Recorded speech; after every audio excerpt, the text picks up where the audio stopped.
What can a man actually change in 3 days? Think about that seriously for a moment. 3 days. Most leaders spend 3 days just settling into a new office, learning where things are, making promises they intend to keep later, being careful, being strategic, saying the right things to the right people. 3 days is nothing. 3 days cannot move history. 3 days cannot reshape a civilization, unless you are Umar ibn Abd al-Aziz. Because what this man did in the first 3 days of his caliphate did not just change the Islamic world of the 8th century, it created a standard of Islamic governance so precise, so human, and so genuinely just that scholars and reformers and leaders across 1,000 years of history have spent their entire careers trying to rebuild what he built in 72 hours. This is one of the most underrated stories in all of Islamic history. And by the end of this video, you will understand exactly why. The year is 717 CE. The Umayyad Caliphate is at the height of its territorial power, stretching from the Iberian Peninsula in the west to the edges of Central Asia in the east. It is the largest empire in the world. And the man running it, Caliph Suleiman ibn Abd al-Malik, is dying. He knows it. His court knows it, and the question of succession is the most politically loaded question in the entire Muslim world. Because the Umayyad dynasty had built its succession system around keeping power within a tight circle of their own bloodline. Governors were relatives, generals were relatives, the entire architecture of imperial power was a family business, and everyone in that court had already made their calculations about who was coming next. What nobody calculated was the sealed letter. Suleiman, in his final days, made a decision that stunned his own court. He bypassed the expected successors, the powerful, the ambitious, the well-connected, and wrote a single name on a piece of paper, sealed it, and gave instructions for it to be read aloud only after his death. When Suleiman died and the court gathered and that seal was broken and the name was read, the silence in the room must have been something extraordinary. The name was Umar ibn Abd al-Aziz, a cousin, a former governor of Medina, known for his piety and his fairness. A man who was scholarly, measured, and critically not surrounded by the network of political debts and corrupt arrangements that held the Umayyad system together.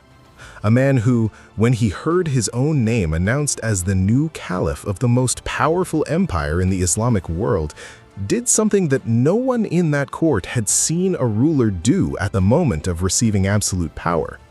He wept. He sat down and he wept. And then he said something that should have told the entire room exactly what was about to happen. He said, "This is a trust I did not seek, and I am afraid of it before God." Most rulers perform humility. Umar ibn Abd al-Aziz actually meant it. And the difference between performing humility and meaning it is exactly the difference between a ruler people forget and a ruler people spend 1,000 years talking about. Now, the 3 days, because this is where the story becomes almost impossible to believe if you do not know the sources. On the first day of his caliphate, Umar did something that every single person in the Umayyad court understood was an act of war against the existing order.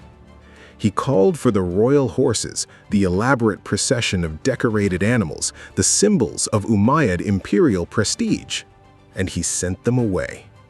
He refused the ceremonial guard. He refused the royal estates that came with the office. He walked to the Friday prayer, not as an emperor processing through crowds of bowing subjects, but as a man walking to pray. And before he reached the pulpit, he gave instructions to his household that would echo through Islamic history for centuries. He told his wife, Fatima bint Abd al-Malik, the daughter of a former caliph, a woman who had lived her entire life inside the absolute center of Umayyad wealth, to choose. "Either keep your jewelry," he told her, "or keep me, because I will not rule an empire the way it has been ruled." She gave the jewelry to the treasury, every piece. On the second day, he did something even more politically explosive. For decades, since the time of Muawiyah I, the founder of the Umayyad dynasty, it had been the official practice of Friday sermons across the entire Muslim world to include a formal cursing of Ali ibn Abi Talib, the fourth caliph and cousin and son-in-law of the Prophet. This practice was not just religious, it was political infrastructure. It was the Umayyad dynasty broadcasting its legitimacy and its narrative every single Friday in every single mosque from Spain to Persia. Umar abolished it immediately, completely. He replaced it with a verse from the Quran. The political shockwave this sent through the Muslim world, particularly through the Shia communities who had been hearing their most revered figure cursed from pulpits their entire lives, cannot be overstated. It was not a small adjustment. It was Umar ibn Abd al-Aziz announcing in the clearest possible terms that the era of using religious institutions as political weapons was over. By the third day, he had begun writing letters. And these were not ceremonial letters, these were operational orders. Letters to governors across the empire instructing them that lands and properties that had been seized illegally from their rightful owners by Umayyad officials, confiscated through corruption, through abuse of power, through the quiet violence that empires inflict on ordinary people when nobody is watching, were to be returned. His own inherited estates, properties passed to him from his father that had originally been taken through Umayyad political maneuvering, he returned to the public treasury himself. He was not asking his officials to do something he was unwilling to do personally. That distinction mattered enormously to the people watching. What followed over the next 2 years and 5 months of his caliphate is one of the most remarkable governance experiments in Islamic history. He restructured the tax system so that non-Arab converts to Islam, who had previously been required to keep paying the jizya tax even after converting because Umayyad finances depended on that revenue, were finally treated equally under Islamic law. This was not just a moral correction. It was financially costly and politically dangerous, and he did it anyway. He reduced the burden on non-Muslim subjects across the empire. He replaced corrupt governors with men selected for competence and character rather than family connection. He established a culture of direct accountability where ordinary citizens could write to him personally with grievances and expect a response. And then comes the detail that historians return to again and again because it is so extraordinary that it sounds fabricated until you trace it through the sources. During his caliphate, the officials responsible for distributing zakat, the obligatory Islamic charity, began reporting back to him with a problem. They were traveling through the provinces of North Africa and Iraq, and they could not find enough poor people to give the money to. The reform of the tax system, the return of stolen lands, the accountability of local officials, all of it had moved so much wealth back into ordinary hands that the traditional recipients of charitable distributions were, in significant numbers, no longer poor enough to qualify. This is not a claim made by Umar's admirers alone. It appears in the accounts of multiple early Islamic historians, including Ibn Abd al-Hakam, writing about the conditions in North Africa under Umar's rule. For a brief window in the early 8th century, an Islamic state had functionally reduced poverty to the point where it became an administrative problem to distribute charity. That has not happened again. He died in 720 CE. He was approximately 39 years old. The circumstances of his death have never been fully settled. The most persistent account across the classical sources is that Umayyad nobles, watching their privileges and their extracted wealth being systematically dismantled, arranged to have him poisoned. A servant confessed on his deathbed to adding poison to Umar's food, purportedly paid by members of the Umayyad family. Umar, when told of this, purportedly asked to see the servant, forgave him, released him, and gave the blood money to the treasury rather than his own family. Even in dying, he was consistent. He was buried in a simple grave in what is now Syria. He left behind a personal estate so modest that when it was inventoried, it barely covered his funeral costs. Extraordinary for a man who had been the sovereign of the world's largest empire for nearly 3 years. Sunni Islamic tradition gave him the designation that tells you everything about how he was remembered.